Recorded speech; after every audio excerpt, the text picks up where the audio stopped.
Estamos apresentando Marco Zero, onde tudo começa. 11h43 desta boa manhã de sábado, vivendo o nosso sábado de sol na fronteira, temperatura elevada e o nosso Marco Zero com você. E vamos falar agora de diversidade. Essa bancada aqui, esse espaço da Rádio Clube do H2Faz sempre tem as várias vertentes da sociedade, né, Paulo Bogler? Então a gente, quando pensou o programa, vamos discutir a cidade da forma como a cidade se apresenta, nos seus diversos setores. E um deles também é a causa da LGBT, né? Pluralidade e diversidade, né? Exatamente. Inclusive, amanhã, domingo, acontece aí a quarta parada do Orgulho LGBTI+, e a Marcha pela Diversidade aqui em Foz do Iguaçu.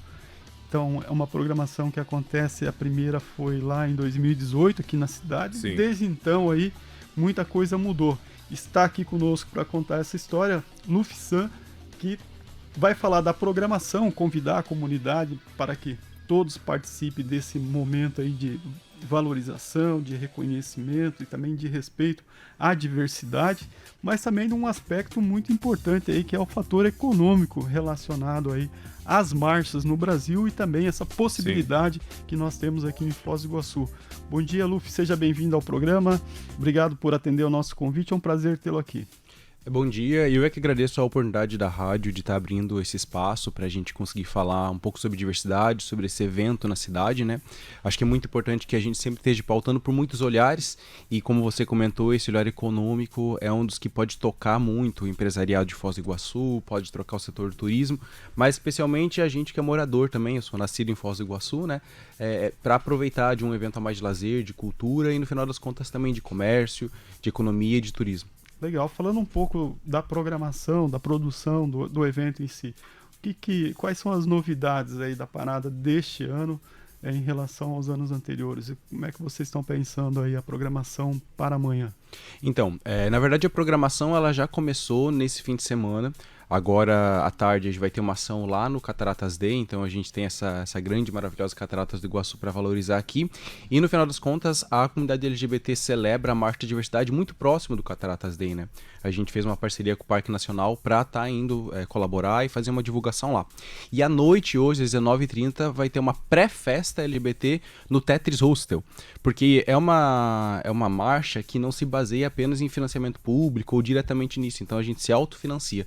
E nesse sentido, essa festa hoje lá no Tetris Hostel é uma maneira de financiar. E aí vamos pro domingo então, que é o domingo da parada LGBT. Vai começar a concentração às 13 horas ali em frente ao batalhão, em frente na Avenida Brasil, na frente da Caixa Econômica Federal. Isso já é um diferencial porque a primeira parada lá em 2018 foi também na Avenida Brasil, mas depois a gente se deslocou ali para JK.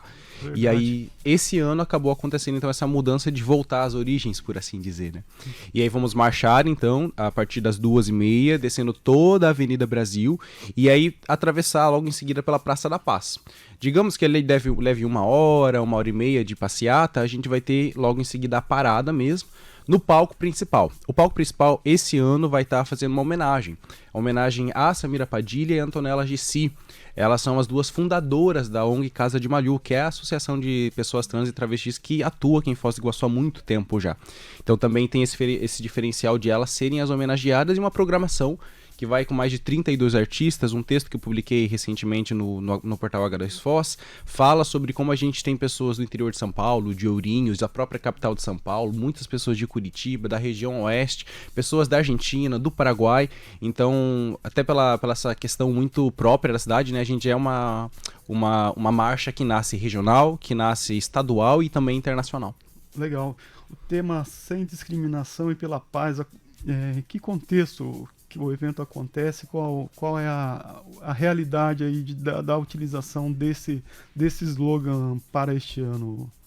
Então, o Sem Discriminação acho que é para remeter essa luta histórica já do movimento LGBT, né? Um movimento que sempre tem a questão de buscar pela humanidade no final das contas, né? Porque são marginalizados, porque são pessoas que acabam tendo uma série de precariedades quando você pensa em emprego, educação, saúde, simplesmente por terem uma identidade de gênero diferente, né? Ou terem uma orientação sexual.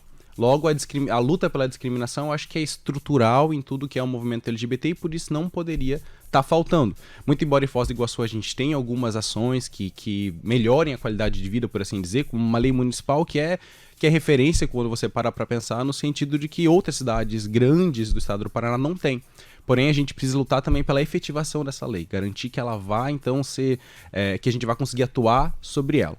E pela paz, porque acho que o contexto internacional fala muito sobre isso, né?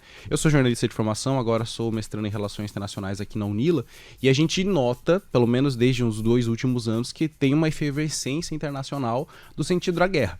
Agora, mais recentemente, com a questão Israel-Palestina, e que a fronteira não está longe disso, né? Está muito próxima, pelo contrário, não à toa a gente vê tantas manifestações na Praça da Paz, que é o palco, então, principal hoje da parada. Logo, por isso que sem discriminação e pela paz, acho que para se inserir nesse contexto de que a luta LGBT, ela continua a sua base histórica, mas o contexto mundial, e se Foz do Iguaçu é uma cidade internacional, pede que a gente busque a paz. Em termos de políticas públicas, o que a gente precisa avançar ainda na nossa cidade para ser uma cidade realmente da diversidade? Olha, eu acredito que na questão da política pública é voltar sempre para a base, né? A gente fala muito sobre a comunidade LGBT, como a gente fala sobre diversidade, como a gente busca algo que para muita gente parece diferenciado, mas no final das contas a gente só quer o que todo mundo quer.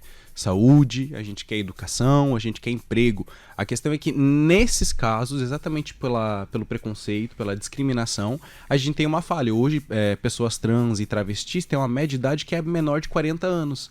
Vai ali nos 32, se for uma travesti preta, ela vai ter menor ainda a expectativa de vida dela. Logo, na saúde a gente tem uma questão.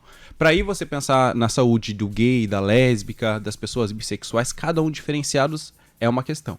E aí quando você vai para a educação, hoje eu até brinco, eu tenho 26 anos, né?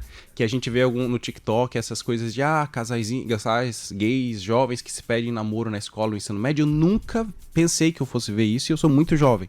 Então a gente vê um avanço das coisas acontecendo, mas a educação ainda é a libertação, né? A educação é o que vai libertar a gente nesse sentido. E aí, para terminar, eu acho que a segurança. Porque o Brasil hoje é o país que mais registra mortes de pessoas LGBT do mundo. Eu sempre falo registra, porque aí tem uma questão daquele que mais mata. Porque se você vai lá pra pensar, por exemplo, Uganda é crime. Você pode pegar prisão perpétua simplesmente por beijar, se você for um homem, beijar outro homem na rua. Logo, esse país assim nem registram as mortes, só matam. Mas o Brasil registra, e é o que mais registra mortes de pessoas trans, travestis principalmente. Eu acho que essa é uma grande questão, porque o movimento LGBT ele é muito diverso. Mas sempre colocar essa luta histórica de pessoas trans, travestis, acho que faz parte de estar aqui para falar mesmo, de lembrar disso. Luffy, você levantou números bem interessantes aí em relação à economia arco-íris, a chamada Pink Money. O que você destaca para a gente aí a relação dessa economia com a marcha e também com o turismo da cidade de Foz do Iguaçu? Olha, quando eu estava pensando nesse texto, a questão do Pink Money, para quem não sabe o que é Pink Money, né? Muito se usa o Pink Money dizendo que é o dinheiro do LGBT.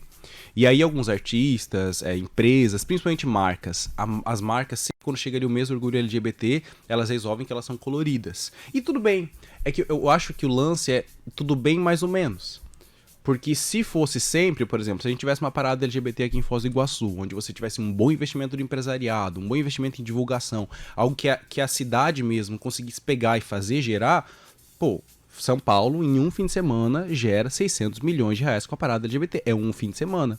A hotelaria lá vai de 80% a 90% só no mesmo fim de semana. E não é uma cidade, quer dizer, é São Paulo, é claro, mas não é uma cidade que tem um caráter tão internacional quanto o nosso. A gente esquece um pouco de que Foz do Iguaçu, se você for pra Itália e perguntar onde é que Foz do Iguaçu, as pessoas vão saber, né? Se você perguntar onde, sei lá, Belo Horizonte, vai ter uma questão ali. Então eu acho que hoje, pensar essa economia arco-íris é pensar assim, existe uma população, né, que consome determinados produtos e tem poder de consumo.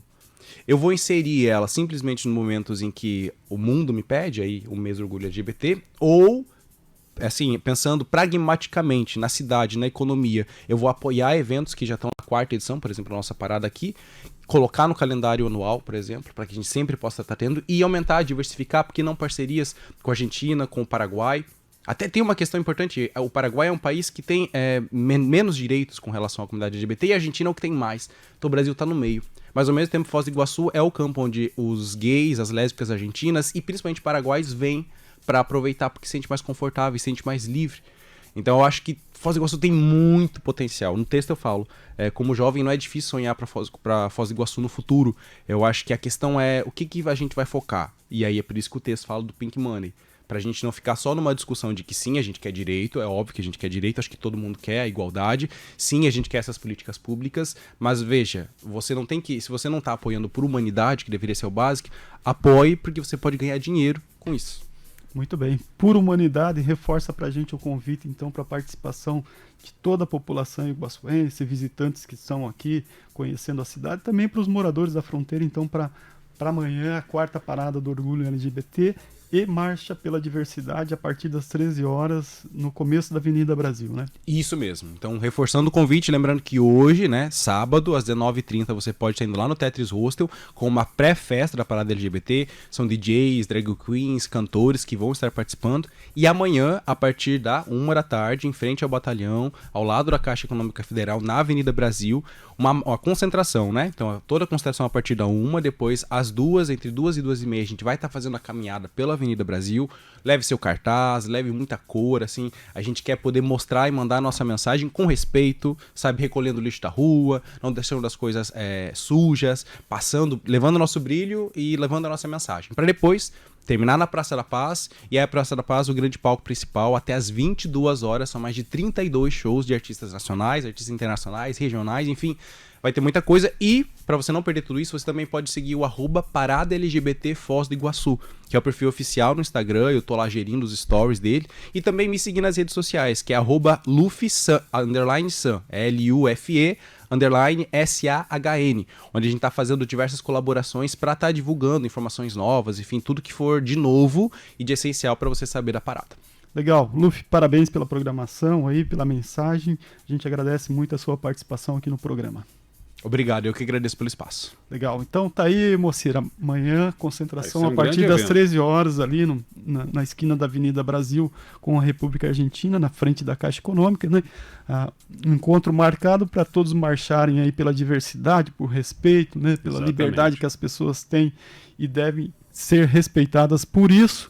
Lembrando que toda essa vasta programação que o Luffy enumerou aqui, de arte, cultura, que vai rolar gratuitamente lá na Praça da Paz amanhã, tem a ver com o evento de hoje à noite, que arrecada recursos justamente para poder custear toda essa produção e toda essa organização do evento amanhã da tarde para a noite na Praça da Paz. Mas fica o convite para que todos participem, pessoas de todas as idades, as famílias, Claro, aí compareçam e reforçem esse evento aqui da Marcha da Diversidade em nossa cidade. Falar de diversidade tem tudo a ver com Foz do Iguaçu, né? Exatamente, dar visibilidade, principalmente conhecer um pouco mais, né? Como você disse, né, Luffy? É direito, é o que as pessoas querem, ser respeitadas na sua essência. Marco Zero, onde tudo começa.